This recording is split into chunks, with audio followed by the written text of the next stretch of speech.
नमस्कार. आदेश जनतेचा न्यूज चॅनेलमध्ये आपलं सगळ्यांचं सहर्ष स्वागत. पाहूयात काही ठळक आणि महत्त्वाच्या घडामोडी. स्टिंग ऑपरेशन करायचे असल्याचे आमिष दाखवून महिलेला लॉजवर नेऊन तिच्यावर अत्याचार केल्याप्रकरणी मी मराठी क्रांती न्यूज चॅनेलच्या 2 पत्रकारांविरोधात बारामती तालुका पोलीस ठाण्यात गुन्हा दाखल करण्यात आला आहे. गुन्हा दाखल होताच दोन्ही आरोपी फरार झाले असून पोलिसांनी तपास सुरू केला आहे. शेख अझहर कादरी राहणार कोंढवा आणि ओंकार राजेंद्र शेलार राहणार भिगवण तालुका इंदापूर अशी गुन्हा दाखल करण्यात आलेल्या 2 बोगस पत्रकारांची नावे आहेत. या प्रकरणी एका 35 वर्षीय महिलेनं फिर्याद दिली आहे.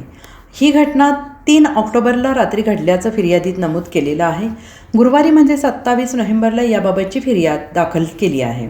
पोलिसांनी दिलेल्या माहितीनुसार 3 ऑक्टोबर रोजी रात्री ओंकार शेलार हा पीडितेच्या घरी गेला. शेख अझहर कादरी यांचं तुमच्याकडे काम आहे असं सांगून त्याने महिलेवर दबाव टाकला. बाहेर कारमध्ये कादरी बसला होता. दोघांनी महिलेला भिगवण येथील हॉटेल आनंद येथे नेले.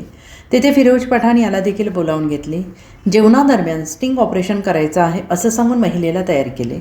त्यानंतर फिरोज पठाण याला परत पाठवले.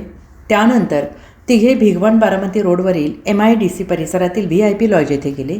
पहाटे स्टिंग करायचे आहे असे सांगून महिलेचा विश्वास संपादन करण्यात आला. रात्री 10:30 वाजता रूममध्ये गेल्यावर ओंकार शेलार हा बाथरूममध्ये मोबाईलसह लपला होता.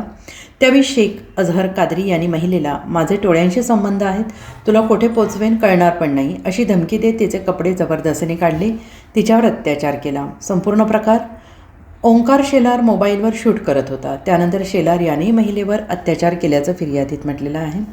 दरम्यान महिला रडू लागल्यानंतर कादरी यांनी तिला लॉजच्या खोलीत खाली मोकळ्या जागेत नेऊन सोडले. पीडितेने तात्काळ पोलिसांकडे धाव घेतली. बारामती तालुका पोलिसांनी अत्याचार धमकी ॲट्रॉसिटी कायद्याअंतर्गत दोन्ही आरोपींवर गुन्हा नोंदवला असून ते फरार आहेत. आरोपींचा शोध सुरू असल्याचं सांगितलं जात आहे.